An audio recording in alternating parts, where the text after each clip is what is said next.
তাহলে আমরা আজকে নবম অধ্যায় যে টপিক গুলো পড়বো সেগুলো হলো আলোক নিরপেক্ষ অধ্যায়। আলোক নিরপেক্ষ অধ্যায়ের মধ্যে আমরা তিনটা চক্র পড়বো। প্রথম চক্রের নাম কেলভিন চক্র, দ্বিতীয় চক্রের নাম হ্যাচ ও স্ল্যাক চক্র, এবং 3 নম্বর চক্র হলো CAM চক্র বা প্রক্রিয়া। এছাড়াও আমরা পড়বো C3 ও C4 উদ্ভিদের বৈশিষ্ট্য এবং ফটো রেস্পিরেশন। তো আমরা কার্বন বিজারণ পদ্ধতি বা কার্বোহাইড্রেট তৈরির যে প্রক্রিয়াগুলো সেগুলো শুরু করছি। আমরা গত ক্লাসে পড়েছিলাম যে আলোক নির্ভর অধ্যায়ে তৈরি হয়েছিল রাসায়নিক শক্তি ATP এবং বিজারিত NADP। বিশেষ প্রক্রিয়ার মাধ্যমে বায়ুর কার্বন ডাই অক্সাইডের সাথে বিক্রিয়া করে শর্করা তৈরিতে এই রাসায়নিক শক্তিগুলো ব্যবহার হয়ে যায়। এই অধ্যায়ে কার্বন ডাই অক্সাইড বিজারিত হয়ে কার্বোহাইড্রেট উৎপাদন করে বলে একে কার্বন বিজারণ অধ্যায়ও বলা হয়। কার্বন বিজারণ প্রক্রিয়ায় কোনো আলোর প্রত্যক্ষ প্রয়োজন পড়ে না, তাই একে আলোক নিরপেক্ষ অধ্যায় বা অন্ধকার অধ্যায় বলা হয়। তবে আলোর উপস্থিতিতেই কার্বন বিজারণ হয়ে থাকে। তো এটা কিভাবে? আমরা যদিও বলছি আলোর প্রত্যক্ষ প্রয়োজন পড়ে না, এটাও যেমন কথাটা ঠিক, আবার এখানে আমরা বলছি আলোর উপস্থিতিতেই কার্বন বিজারণ হয়ে থাকে, এটাও পরোক্ষভাবে ঠিক। কিভাবে? কারণ আলোক অধ্যায় যদি না থাকতো বা সূর্যালোক যদি না থাকতো তাহলে কিন্তু উদ্ভিদ কখনোই রাসায়নিক শক্তি ATP এবং বিজারিত NADP তৈরি করতে পারতো না। কাজেই যেহেতু সূর্যালোক আছে, আলো আছে, আলোর উপস্থিতিতেই এই রাসায়নিক শক্তিগুলো তৈরি হচ্ছে। উদ্ভিদ যখন এই রাসায়নিক শক্তিগুলো পাবে, হ্যাঁ, বা সরবরাহ যখন নিশ্চিত হবে, হ্যাঁ, এবং পত্ররন্ধ্র যখন খোলা থাকবে, এবং পত্ররন্ধ্র খোলা থাকে কখন? আলোর উপস্থিতিতে, যার ফলে কার্বন ডাই অক্সাইডও পাবে। দেন কার্বন ডাই অক্সাইড এই রাসায়নিক শক্তিকে ব্যবহার করে উৎপন্ন করবে শর্করা। কাজেই আলো এখানে ডাইরেক্ট ভূমিকা না রাখলেও পরোক্ষভাবে ভূমিকা রাখবে। আলোক নিরপেক্ষ অধ্যায় বা কার্বন বিজারণের বিক্রিয়াসমূহ ক্লোরোপ্লাস্টের স্টোমাতে ঘটে। আলোক অধ্যায় সম্পূর্ণ না হলে আলোক নিরপেক্ষ অধ্যায় ঘটবে না। বায়ুমণ্ডলে কার্বন ডাই অক্সাইড হতে বিভিন্ন রাসায়নিক বিক্রিয়ার মাধ্যমে কার্বোহাইড্রেট সৃষ্টির 3টি স্বীকৃত গতিপথ আছে। কেলভিন চক্র বা C3 চক্র, হ্যাচ ও স্ল্যাক চক্র বা C4 চক্র, CAM বা ক্র্যাসুলেশিয়ান অ্যাসিড মেটাবলিজম।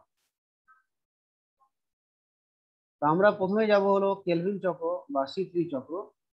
1947 থেকে 1949 সালে আমেরিকার ক্যালিফোর্নিয়া বিশ্ববিদ্যালয়ের কেলভিন ও তার সহযোগীরা তেজস্ক্রিয় কার্বন ব্যবহার করার মাধ্যমে সন্ধানী পদ্ধতিতে ক্লোরেলা নামক এককোষী সবুজ শৈবালে কার্বন বিজারণের যে চক্রাকার গতিপথ আবিষ্কার করেন তাকে কেলভিন চক্র নামে পরিচিত। যেহেতু প্রধান বিজ্ঞানী ছিলেন কেলভিন এবং তার নামেই এই চক্রের নামকরণ করা হয়েছে। তো এই চক্রের কতগুলো বিক্রিয়া ঘটবে, হ্যাঁ, এবং এখানে আমরা এই চক্রকে 2টা ভাগে ভাগ করব। প্রথম ভাগটা হবে যে শর্করা উৎপাদন, আর দ্বিতীয় ভাগটা হবে রাইবোলোজ 1,5-বিসফসফেটের পুনরায় উৎপাদন। তা আমরা প্রথমে আসবো শর্করা উৎপাদন। শর্করা উৎপাদন কিভাবে হবে? শর্করা উৎপাদন হবে, প্রথমে হবে কার্বন যৌগ বা কার্বক্সাইলেশন, তারপরে হবে ফসফোরাইলেশন, তারপরে হবে রিডাকশন, আর এই রিডাকশনের মাধ্যমে উৎপন্ন হবে শর্করা। দেন যে শর্করাগুলো তৈরি হবে সেই শর্করার একটা শর্করা হলো ফ্রুক্টোজ 6-ফসফেট, এখান থেকে পরবর্তীতে আবার রাইবোলোজ 1,5-বিসফসফেট পুনরায় তৈরি হবে। তো আমরা বিক্রিয়াটা স্লাইডে না গিয়ে জাস্ট আমরা এই প্রবাহ চিত্র দ্বারা সবাই বোঝার চেষ্টা করি। সবাই কি প্রবাহ চিত্রটা দেখতে পাচ্ছ? প্রবাহ চিত্রটা সবাই দেখতে পাচ্ছ? আমি একটু বড় করলাম, সবাই কি এবার দেখতে পাচ্ছ প্রবাহ চিত্রটা? দেখতে পাচ্ছি। আচ্ছা, আরো একটু বড় করা যাবে? একটু বড় করলে তাহলে তোমাদের ওখানে স্ক্রিনে ভালো দেখা যাবে। আচ্ছা, এবার সবাই বুঝো। তাহলে আমরা এখানে বলতেছি যে এই প্রক্রিয়াটা ঘটবে কোথায়? এই প্রক্রিয়াটা ঘটবে হলো ক্লোরোপ্লাস্টের স্ট্রোমাতে। কোথায় ঘটবে? ক্লোরোপ্লাস্টের স্ট্রোমাতে। ওকে, তাহলে আমরা এখানে দেখবো যে বায়ুমণ্ডলের কার্বন ডাই অক্সাইড পত্ররন্ধ্র দিয়ে উদ্ভিদের ক্লোরোপ্লাস্টে প্রবেশ করে। আর ক্লোরোপ্লাস্টের স্ট্রোমাতে আগে থেকেই উপস্থিত থাকে রাইবোলোজ 1,5-বিসফসফেট, সংক্ষিপ্ত নেম রাইবোলোজ RUBP। এটা হলো 5 কার্বন যুক্ত যৌগ। তাহলে এই RUBP তে 5 কার্বন আর কার্বন ডাই অক্সাইডে আছে 1টা কার্বন। এরা কি করে? রুবিস্কো এনজাইমের সহায়তায় উৎপন্ন করবে 6 কার্বন যুক্ত যৌগ অস্থায়ী কিটো অ্যাসিড, বা এর আরো একটা নাম আছে 2 কার্বক্সি 3 কিটো অ্যারাবিনিটল হ্যাঁ, 1,5 বিসফসফেট। তাহলে এই অস্থায়ী কিটো অ্যাসিডের নামটা তোমরা লিখতে পারো। হ্যাঁ, এই যে 2 কার্বক্সি 3 কিটো অ্যারাবিনিটল 1,5 বিসফসফেট। তাহলে আমরা ওই নামটাও লিখতে পারি। আমরা প্রথমে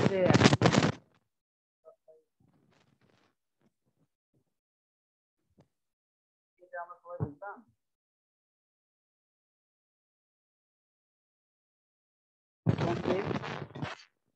স্যার আপনার কথা বোঝা যাচ্ছে না।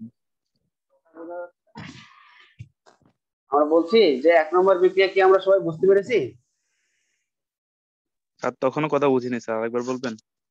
এই যে আমরা এখানকার কেলভিন চক্রের যে 1 নম্বর, এই যে 1 লেখা আছে, এই 1 নম্বর বিক্রিয়া কি আমরা বুঝেছি সবাই? বুঝতে পেরেছো কথা?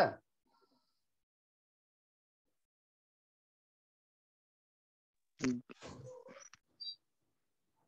1 নম্বর বিক্রিয়া কি সবাই বুঝতে পেরেছি? স্যার ওটা আরেকবার বুঝাবেন স্যার, মানে যখন বুঝাইছিলেন স্যার তখনও কথা বুঝিনি, ও অস্পষ্ট আচ্ছা, ছিল ঠিক আছে, কথা। আমি এটা আবার বুঝাই দিচ্ছি। হ্যাঁ, 1 নম্বর বিক্রিয়াটা আমি আবার বুঝাই দিচ্ছি, তাহলে সবাই একটু খেয়াল করো।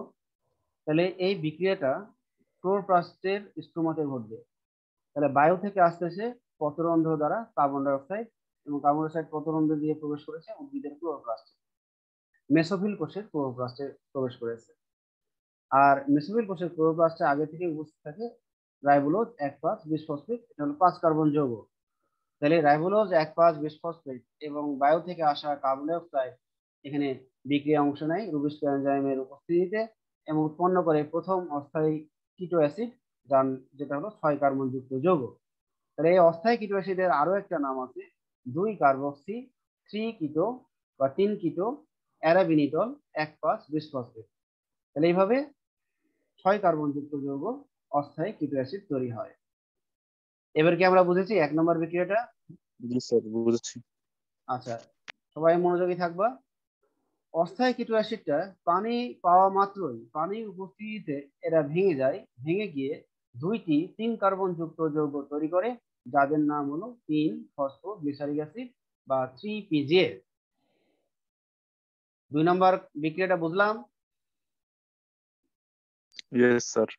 এবার 3 নম্বর বিক্রিয়া। তাহলে 2 অণু 3 ফসফোগ্লিসারিক অ্যাসিড। তাহলে আমরা এই যে রাইবোলোজ 1 নম্বর বিক্রিয়া থেকে যখন 2 নম্বর বিক্রিয়া আসলাম, তখন সেটাকে আমরা বলবো কার্বক্সিলেশন বা কার্বন যৌগ। এরপর আমরা আসবো ফসফোরাইলেশন বা ফসফেট ও হাইড্রোজেন যৌগ, এগুলো আমরা এখন আসবো। তাহলে আমরা এখানে দেখলাম যে 2 অণু 3 ফসফোগ্লিসারিক অ্যাসিড এরা কি করবে, কাইনেজ এনজাইমের সহায়তায় এবং আলোক অধ্যায় থেকে পাওয়া এটিপি বিক্রিয়ায় অংশ নেয়। এটিপি এখান থেকে অজৈব ফসফেট নির্গত করবে, সেই অজৈব ফসফেট গুলো 3 ফসফোগ্লিসারিক অ্যাসিডের সাথে যুক্ত হয়ে 1,3,20 ফসফোগ্লিসারিক অ্যাসিড তৈরি করবে। এইভাবে হ্যাঁ ফসফোরাইলেশন হবে। তাহলে আগে 3 নম্বর কার্বনে ফসফেট ছিল, আর এটিপি থেকে নির্গত যে ফসফেট, সে ফসফেট 1 নম্বর কার্বনেও যুক্ত হয়ে গেল। এইভাবে আমরা 1,3,20 ফসফোগ্লিসারিক অ্যাসিড পাবো, হ্যাঁ, 2 অণু। এরপর আমরা 1,3,20 ফসফোগ্লিসারিক অ্যাসিড ডিহাইড্রোজেনেজ এনজাইমের সহায়তায় এবং আলোক অধ্যায় থেকে পাওয়া বিজারিত এনএডিপিজ অংশ নেয়, যার ফলে বিজারিত এনএডিপিজ হাইড্রোজেনকে ত্যাগ করে, যার ফলে সে জারিত এনএডিপি তৈরি করে এবং ফসফেট তৈরি করে। আর যে হাইড্রোজেন আছে, সে হাইড্রোজেন 1,3,20 ফসফোগ্লিসারিক অ্যাসিডের সাথে বিক্রিয়া করে 2টি 3 কার্বন যুক্ত যৌগ তৈরি করে। একটা যৌগের নাম গ্লিসারিলডাইড 3 ফসফেট, আরেকটা যৌগের নাম ডাইহাইড্রোক্সি অ্যাসিটোন ফসফেট। এখানে অপশন 3টা হতে পারে।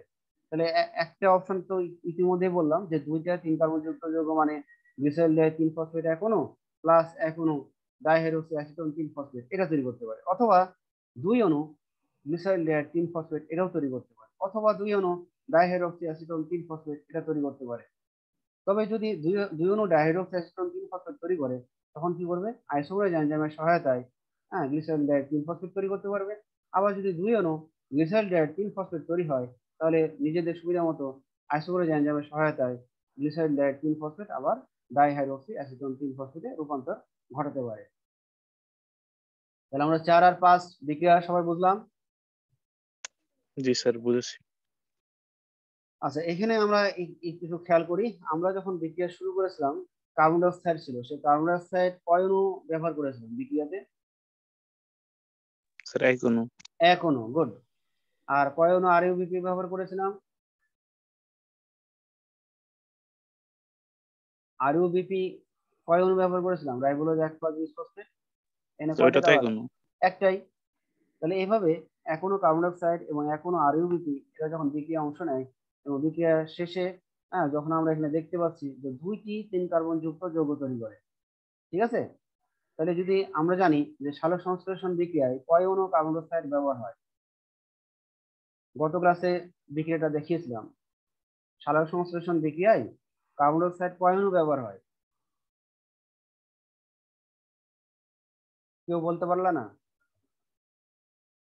সালোক স্যার 6 সংশ্লেষণ অণু। 6 অণু। গুড। তাহলে আমরা যদি এখনো কার্বন ডাইঅক্সাইড এবং এখনো আরইউবিপির সাথে বিক্রিয়া করে এখানে আমরা 2 অণু 3 কার্বন যুক্ত যৌগ তৈরি করি, তাহলে আমরা 6 অণু কার্বন ডাইঅক্সাইড যদি ব্যবহার করতাম, তাহলে এখানে কয় অণু 3 কার্বন যুক্ত যৌগ তৈরি হতো? স্যার 3 অণু করে। আবার আবার একটু ভালো করে বুঝো।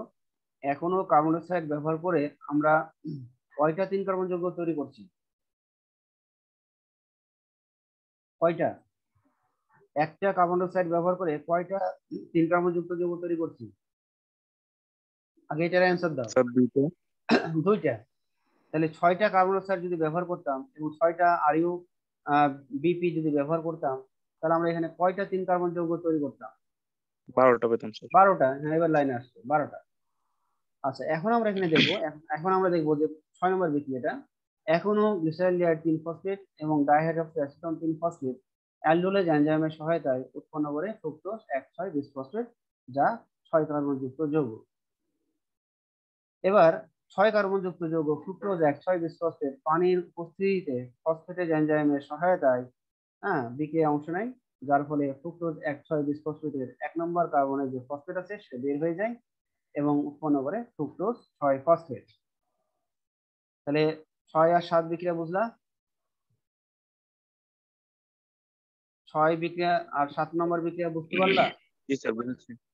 এবার দেখো ফ্রুক্টোজ 6 ফসফেট কি করে বিভিন্ন এনজাইমের সহায়তায়, এখানে আমরা এনজাইমের নামগুলো দিই নাই। হ্যাঁ, প্রথমে গ্লুকোজ 6 ফসফেট, তারপরে গ্লুকোজ 1 ফসফেট, তারপরে এডিপি গ্লুকোজের মাধ্যমে স্টার্চ, ইডিপি গ্লুকোজের মাধ্যমে সুক্রোজ তৈরি করে। এখানে এনজাইমগুলোর বই বই যেহেতু দেওয়া নাই, আমরা জানি, আমি নিজেও জানি যে এনজাইমগুলো এখানে কি, তোমাদের জানা দরকার নেই। তো তোমরা এইভাবে অ্যারো দিয়ে কি কি তৈরি হলো সেটা উল্লেখ করে দিবা। অথবা যদি এটা মনে না থাকে, মনে করো ফ্রুক্টোজ 6 ফসফেট থেকে পরে নিচের অংশগুলো মনে নাই, তাহলে ডাইরেক্ট লিখে দিবা শর্করা। ওকে, ফ্রুক্টোজ 6 ফসফেট থেকে কি তৈরি হয়, ডাইরেক্ট লিখে দিবা শর্করা। ওকে, তাহলে যদি glucose 6 phosphate, glucose 1 phosphate, ADP glucose starch, EDP glucose sucrose যেগুলো মনে থাকে তাহলে লিখবা। আর যদি একান্তই মনে না থাকে তাহলে শর্করা লিখে দিলেও হবে। এইভাবে তাহলে আমরা প্রথম ধাপটা শেষ করলাম, শর্করা তৈরি। এবার দ্বিতীয় ধাপটায় আমরা যাব। স্টার চিহ্ন দেওয়া আছে যে রাইবোলোজ 1,5 বিসফসফেট পুনরায় কিভাবে তৈরি হয়।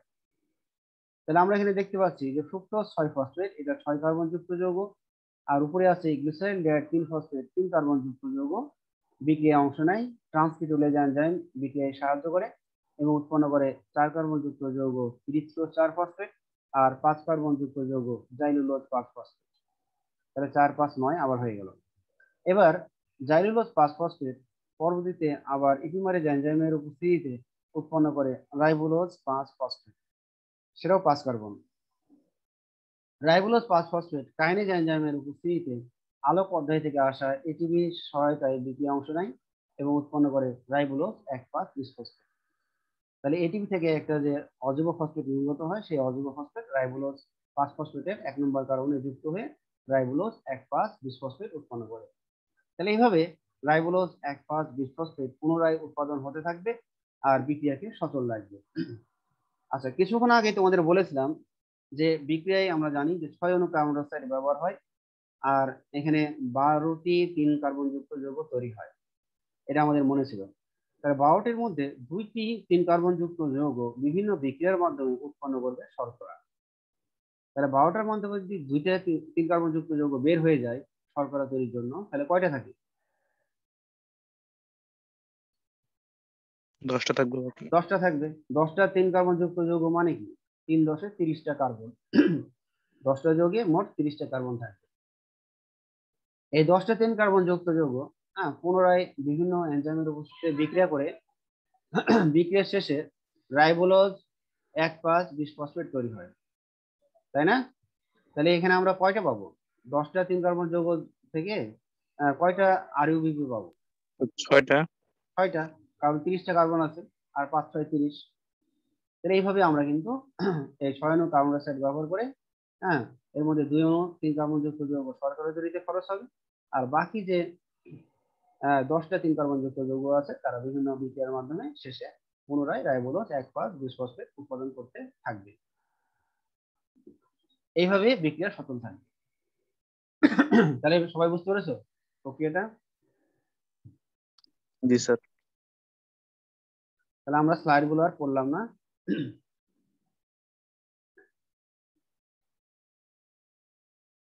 এবার আমরা আসবো C3 উদ্ভিদের বৈশিষ্ট্য। তাহলে যেসব উদ্ভিদে কেলভিন চক্র ঘটে, এবং কেলভিন চক্রের প্রথম স্থায়ী যৌগের নাম ছিল 3PGA, মানে 3 কার্বন যুক্ত যৌগ 3 ফসফোগ্লিসারিক অ্যাসিড, এই জন্য এই চক্রকে আমরা বলবো C3 চক্র। আর যেসব উদ্ভিদে এই চক্র ঘটবে তাদের আমরা বলবো C3 উদ্ভিদ। এই উদ্ভিদের ক্ষেত্রে আমরা দেখব যে পত্ররন্ধ্র বা স্টোমাটা দিনের বেলায় খোলা, রাতে বন্ধ থাকে। এই উদ্ভিদের পাতায় বান্ডল শীট ঘিরে মেসোফিল টিস্যুর কোনো পৃথক স্তর থাকে না, অর্থাৎ ক্রায়ঞ্জ অ্যানাটমি অনুপস্থিত। এরপর আসবো C3 উদ্ভিদের জন্য তাপমাত্রা। C3 উদ্ভিদের জন্য তাপমাত্রা 10 থেকে 25 ডিগ্রি সেলসিয়াস প্রয়োজন। বায়ুমণ্ডলে 20%-এর বেশি অক্সিজেন থাকলে C3 উদ্ভিদের কার্বন বিজারণ বাধাগ্রস্ত হয়। বাতাসে 50 থেকে 150 ppm কার্বন ডাইঅক্সাইডের উপস্থিতিতে C3 চক্র ভালো চলে। C3 উদ্ভিদে রাইবোলোজ 1,5,20 ফসফেট প্রথম কার্বন ডাইঅক্সাইড গ্রাহক বা কার্বন ডাইঅক্সাইডের সাথে বিক্রিয়া করবে। এদের শর্করা উৎপাদন ক্ষমতা নিম্ন থেকে উচ্চ। C3 উদ্ভিদে কেলভিন চক্রের প্রথম স্থায়ী যৌগ 3 ফসফোগ্লিসারিক অ্যাসিড।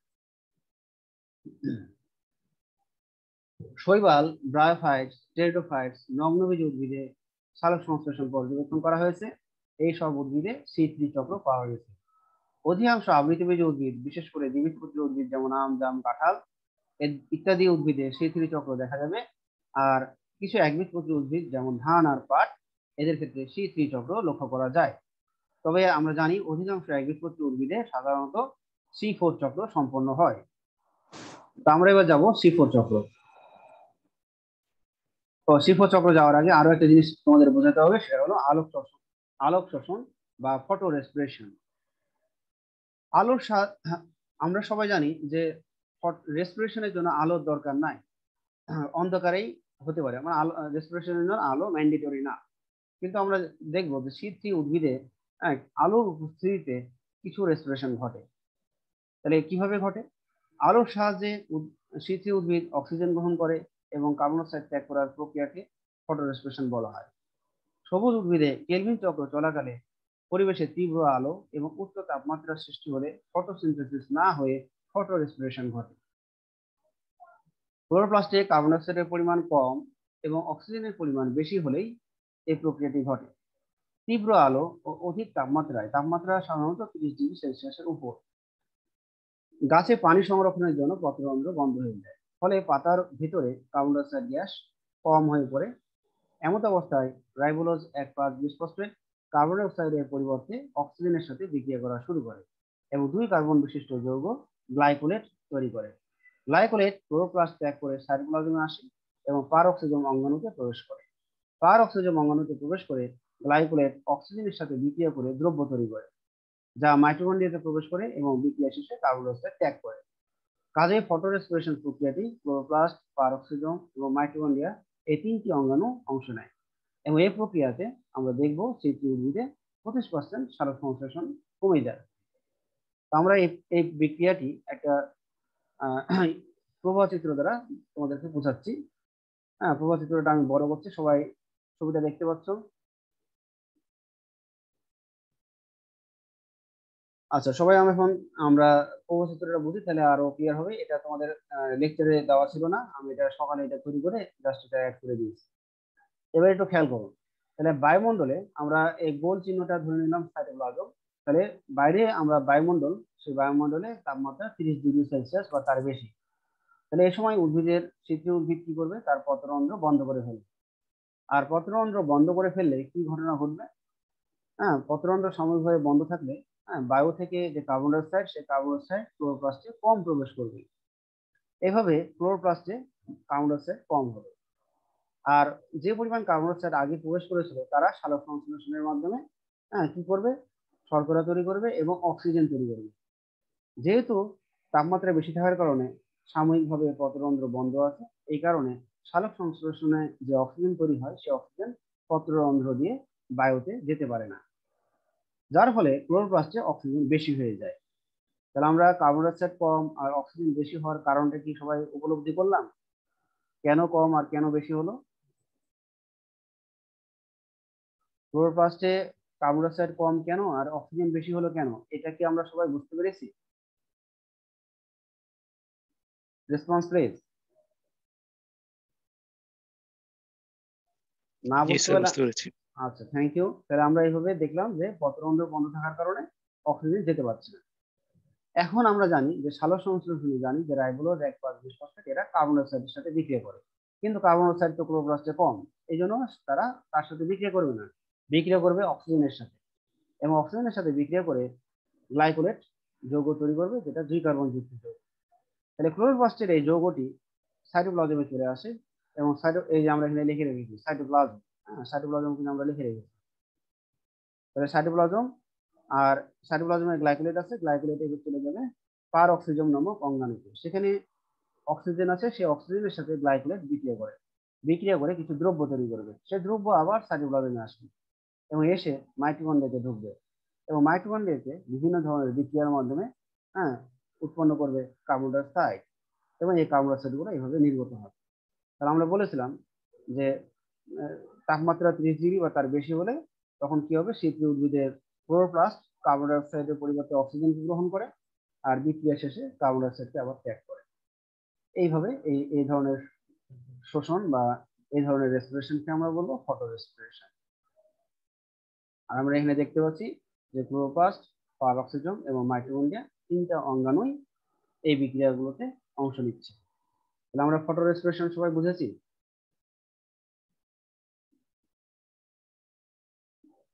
জি স্যার, মোটামুটি বুঝেছি। আচ্ছা, ফটো রেসপিরেশনে তাহলে কত পার্সেন্ট সালোক সংশ্লেষণ হার কমে যায়? কিছুক্ষণ আগে বলেছিলাম 25%। তাহলে এই ফটো রেসপিরেশনের কারণে সালোক সংশ্লেষণের হার 25% কমে যায়। তাহলে যখন ফটো রেসপিরেশন ঘটবে তখন সালোক সংশ্লেষণের হার কত থাকবে? 75%। 75%। এবার আসবো হ্যাচ ও স্ল্যাক চক্র। বিজ্ঞানী এমডি হ্যাচ এবং সিআর স্ল্যাক 1966 সালে দুইজন অস্ট্রেলীয় বিজ্ঞানী ইক্ষু গাছ নিয়ে গবেষণা করেন এবং কার্বন বিজারণের একটি গতিপথ আবিষ্কার করেন, যার নাম হ্যাচ ও স্ল্যাক বা C4 চক্র নামে স্বীকৃতি পায়। এবং এই গতিপথে কার্বন ডাইঅক্সাইডের গ্রহিতা বা গ্রাহক 3 কার্বন যুক্ত ফসফরিনল পাইরুভিক অ্যাসিড, এবং এখানে প্রথম স্থায়ী যৌগ হলো 4 কার্বন যুক্ত যৌগ অক্সালো অ্যাসিটিক অ্যাসিড। যেহেতু প্রথম যৌগ হলো 4 কার্বন, এই জন্য এই চক্রের নাম হলো C4 চক্র। আর যেসব উদ্ভিদে এই C4 চক্র হবে তাদের আমরা বলবো C4 উদ্ভিদ। এখানেও একটি বিষয় উল্লেখ্য যে C4 চক্রের মাধ্যমে সালোক সংশ্লেষণ করে না যে কোনো উদ্ভিদ, সব উদ্ভিদ কিন্তু করবে না। এদের পাতায় C3 চক্রও পাশাপাশি কার্যকরী থাকে। পাতার মেসোফিল কোষ ও বান্ডল শীত কোষ সম্মিলিতভাবে C4 চক্র সম্পন্ন করে। এই গতিপথটি ডাইকার্বক্সিলিক চক্র নামেও পরিচিত। তো এটাও আমরা প্রভাচিত্র দ্বারা বোঝার চেষ্টা করব। তাহলে আমরা দেখতে পাচ্ছি এখানে মেসোফিল কোষ আর বান্ডল শীত কোষ পাশাপাশি অবস্থান করেছে। তাহলে এখানে আমরা বলবো যে মেসোফিল কোষ এবং বান্ডল শীত কোষের ক্লোরোপ্লাস্ট উভয়ই C4 চক্র সংঘটিত হয়। তাহলে আমরা এখানে দেখতে পাচ্ছি মেসোফিল কোষের ক্লোরোপ্লাস্টে বায়ু থেকে আসতেছে হলো পত্ররন্ধ্র দিয়ে কার্বন ডাই অক্সাইড, এটা ক্লোরোপ্লাস্টে প্রবেশ করে। আর ক্লোরোপ্লাস্টের স্টোমাতে আগে থেকেই ফসফরিনল পাইরুভিক অ্যাসিড 3 কার্বন যুক্ত যৌগ উপস্থিত থাকে। কার্বন ডাই অক্সাইড হলো 1 কার্বন আর ফসফরিনল পাইরুভিক অ্যাসিড হলো 3 কার্বন। তাহলে এরা বিক্রিয়া করে কার্বক্সিলিক এনজাইমের সহায়তায় এবং উৎপন্ন করে 4 কার্বন যুক্ত যৌগ অক্সালো অ্যাসিটিক অ্যাসিড। এই অক্সালো অ্যাসিটিক অ্যাসিড হলো প্রথম স্থায়ী যৌগ। তাহলে আমরা এখানে 1 নম্বর বিক্রিয়াটা বুঝতে পারলাম। জি স্যার, বুঝতে পেরেছি। অক্সালো অ্যাসিটিক অ্যাসিড হলো 4 কার্বন যুক্ত যৌগ। এরা কি করবে, বায়ুমণ্ডলে বায়ুমণ্ডল বলছি আলোক অধ্যায় থেকে আসা যে বিজারিত এনএডিএইচ এখানে অংশ নেবে এবং এনজাইম হিসেবে থাকবে ডিহাইড্রোজেনেজ, যার ফলে বিজারিত এনএডিএইচ হয়ে যাবে এনএডিপি এবং সে যে হাইড্রোজেন রিলিজ করবে সে হাইড্রোজেন অক্সালো অ্যাসিটিক অ্যাসিডের সাথে বিক্রিয়া করে আরো 4 কার্বন যুক্ত যৌগ তৈরি করবে, যারা যথাক্রমে ম্যালিক অ্যাসিড, অ্যাসপার্টিক অ্যাসিড হতে পারে। এই ম্যালিক অ্যাসিড আর অ্যাসপার্টিক অ্যাসিড বান্ডেল শীত কোষে চলে যাবে, কি কার মাধ্যমে যাবে, প্লাজমোডেজমাটার মাধ্যমে চলে যাবে। প্লাজমোডেজমাটা টার্মটা মনে আছে? প্লাজমোডেজমাটা কি জিনিস, যে পাশাপাশি দুইটি কোষের কোষ প্রাচীরের মধ্যবর্তী খুব সংলগ্ন এলাকায় প্রোটোপ্লাজমিক বা সাইটোপ্লাজমিক সংযোগ। তাহলে আমরা এখানে দেখব যে C4 যৌগগুলো বান্ডেল শীত কোষে স্থানান্তরিত হচ্ছে প্লাজমোডেজমাটার মাধ্যমে। চলে আসলো এবার বান্ডেল শীত কোষের ক্লোরোপ্লাস্ট। C4 যৌগ ডিকার্বক্সিলেজ এনজাইমের সহায়তায় বিক্রিয়ায় অংশগ্রহণ নেয় এবং এখানে জারিত এনএডিপি পুনরায় বিজারিত এনএডিপি হয়ে যায় এবং কার্বন ডাইঅক্সাইড যেহেতু রিলিজ হয়, কার্বন ডাইঅক্সাইড ছিল একটা কার্বন, ফলে C4 হয়ে গেল এখন C3, যার ফলে C3 আরেকটা যৌগ তৈরি করবে পাইরুভিক অ্যাসিড। আর যে কার্বন ডাইঅক্সাইডটা তৈরি হলো সেই কার্বন ডাইঅক্সাইড এখানে বান্ডেল শীত কোষের ক্লোরোপ্লাস্টে যে রাইবোলোজ 1,5-বিসফসফেট আছে তাদের সাথে বিক্রিয়া করে C3 চক্রের মাধ্যমে শর্করা উৎপন্ন করবে। হ্যাঁ, এখানে পুরো যে C3 চক্রটা এখানে পুনরায় এখানে ঘটবে।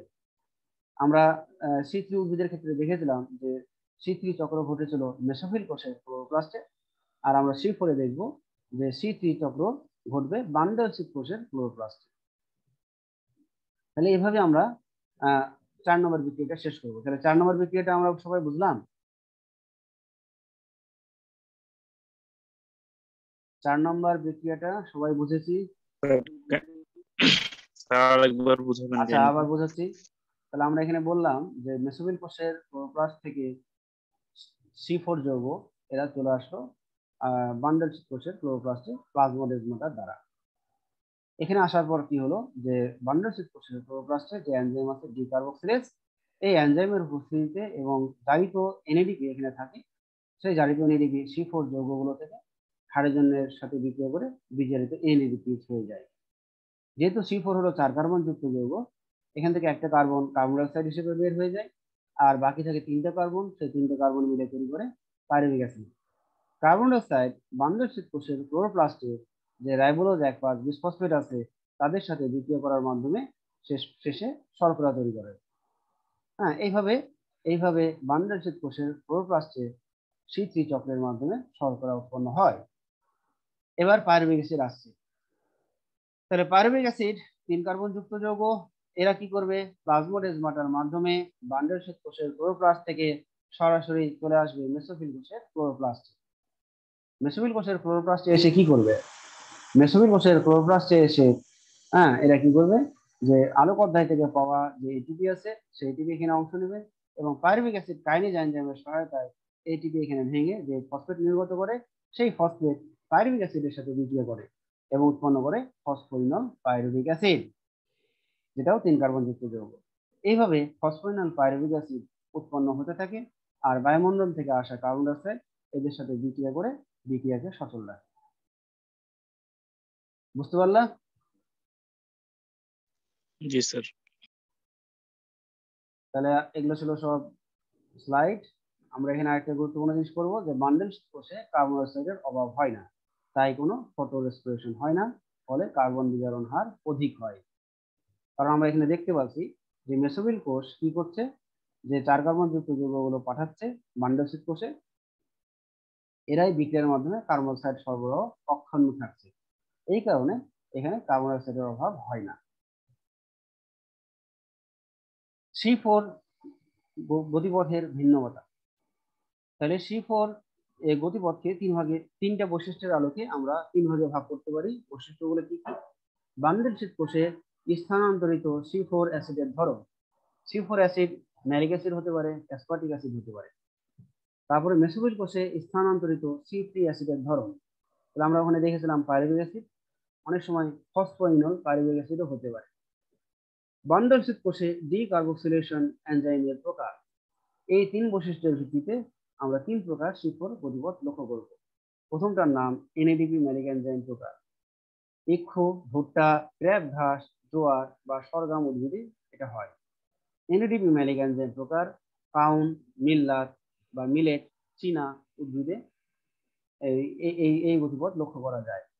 ফসফোইনল পাইরুভেট কার্বক্সিকাইনেজ প্রকার গিনি ঘাসে এই প্রকার গতিপথ লক্ষ্য করা যায়।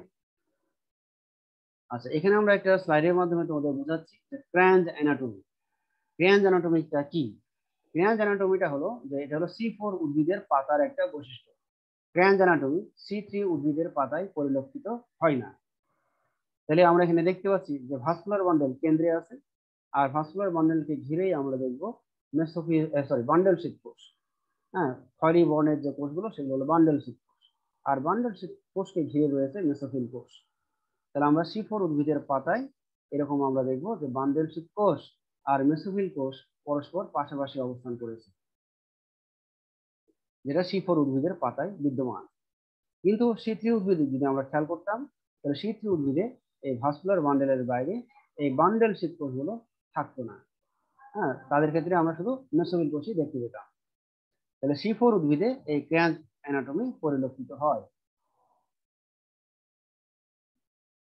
এবার আসবো আমরা C4 উদ্ভিদের বৈশিষ্ট্য। তাহলে যেসব উদ্ভিদে প্রথম স্থায়ী পদার্থ হিসেবে 4 কার্বন বিশিষ্ট অক্সালো অ্যাসিটিক অ্যাসিড উৎপন্ন হয় সেসব উদ্ভিদকে C4 উদ্ভিদ বলা হয়। C4 প্রচন্ড আলোতে অর্থাৎ 30 থেকে 45 ডিগ্রি সেলসিয়াস তাপমাত্রা যুক্ত অঞ্চলে বেশি জন্মায়। গ্রীষ্মপ্রধান অঞ্চলের একবীজপত্রী উদ্ভিদ এবং বেশ কিছু দ্বিবীজপত্রী উদ্ভিদেও C4 চক্র লক্ষ্য করা যায়। C4 উদ্ভিদ উচ্চ তাপমাত্রায় সালোক সংশ্লেষণ করতে পারে। এরা পানির অপচয় কম করে এবং শুষ্ক অঞ্চলেও অভিযোজিত হয়।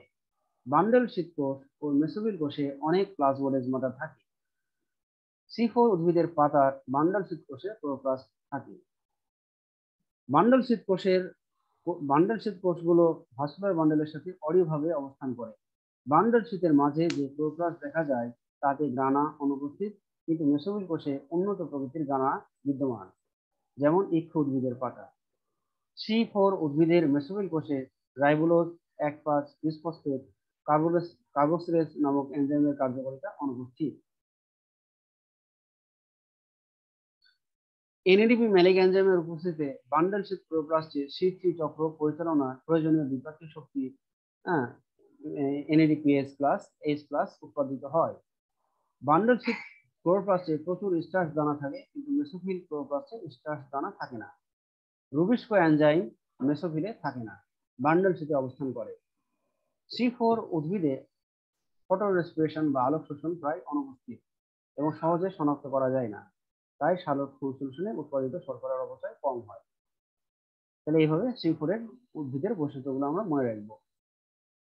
এবার আমরা আসবো CAM প্রক্রিয়া।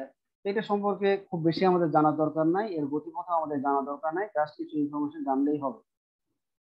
তাহলে এখানে আমরা বলতেছি ক্যাসোলিউশিয়ান অ্যাসিড মেটাবলিজম, বা সংক্ষেপে আমরা বলবো CAM প্রক্রিয়া।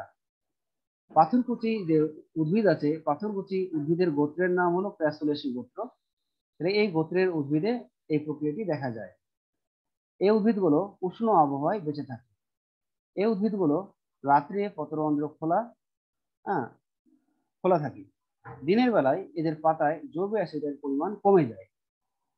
জৈব অ্যাসিডের পরিমাণ কমে যায়, যার ফলে কি হয় যে পিএইচ এর মাত্রা কমে যায়, এবং রাতে জৈব অ্যাসিডের পরিমাণ বেড়ে যায়, যার ফলে পিএইচ এর মাত্রা বেড়ে যায়। এই প্রক্রিয়ায় বিক্রিয়ার ধাপগুলো C4 বিক্রিয়ার মতো। তাহলে আমরা CAM এর কথা কি কি মনে রাখবো? আমরা পাথরকুচি উদ্ভিদটার নাম মনে রাখবো, তার গোত্রের নাম ক্যাসোলেসি মনে রাখবো, এবং CAM এর যে বিক্রিয়ার গতিপথ তার মতো সেটা আমরা মনে রাখবো যে C4 বিক্রিয়ার মতো। তাহলে এই জিনিসগুলো আমরা মনে রাখবো। তাহলে এখনো 3 মিনিট মতো সময় আছে, কারো কোথাও যদি সমস্যা থাকতে পারে বলতে পারো, সেখানে একটু আমরা দরকার হলে আমরা আরো 10 মিনিট নিয়ে আমরা জিনিসগুলো বোঝানোর চেষ্টা করব। কারো কোথাও সমস্যা থাকলে বলতে পারো, যে কোন টপিকসটা আবার বোঝাতে হবে। স্যার বলো। স্যার ফসফোরাইলেশনটা যদি আরেকটু বুঝাতেন। ফসফোরাইলেশন স্যার ওই কার্বন ডাই অক্সাইড স্যার পরিমাণ বৃদ্ধি বা ওই অক্সিজেন পরিমাণ এটা ফটো রেসপিরেশন। এটা ফটোরেসপিরেশন। আচ্ছা, ঠিক আছে। আমরা সবাই জানি যে C3 উদ্ভিদে আমরা কি জানি, যে C3 উদ্ভিদে সাধারণত আমরা জানি যে 10 থেকে 25 ডিগ্রি সেলসিয়াস তাপমাত্রা হলে C3 উদ্ভিদে খুব ভালোভাবে কেলভিন চক্র বা সালোক সংশ্লেষণ হয়ে থাকে। কিন্তু যদি 25 ডিগ্রি সেলসিয়াস তাপমাত্রার বেশি বা 30 ডিগ্রি সেলসিয়াস তাপমাত্রা হয়ে যায়, সেই ক্ষেত্রে উদ্ভিদ কি করে, প্রশোধন রোধ করার জন্য সাময়িকভাবে তাদের পত্ররন্ধ্রকে বন্ধ করে রাখে। আর এই পত্ররন্ধ্র বন্ধ থাকার কারণে বায়ুর কার্বন ডাই অক্সাইড উদ্ভিদে কম পরিমাণে ঢুকে।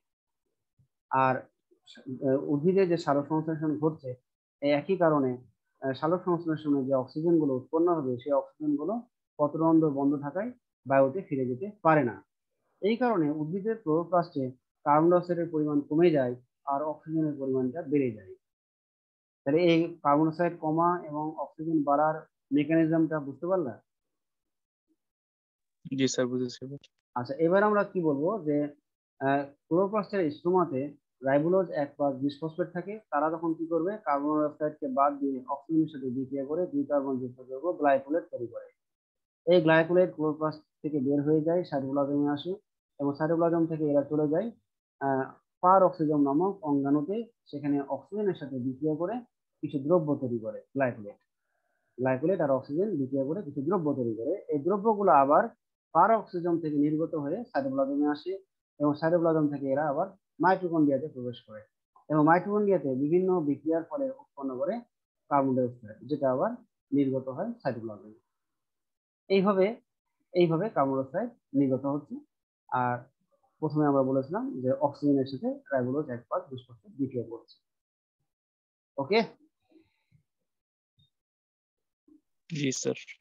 আচ্ছা, আর কারো সমস্যা থাকলে বলতে পারো, দরকার হলে আমার প্রয়োজনে আবার জুমে প্রবেশ করব, কিন্তু আমাদের জিনিসগুলো বুঝতে হবে।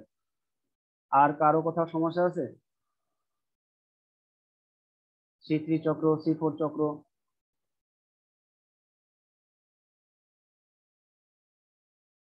আচ্ছা, ধরে নিলাম তোমরা সবাই বুঝেছো।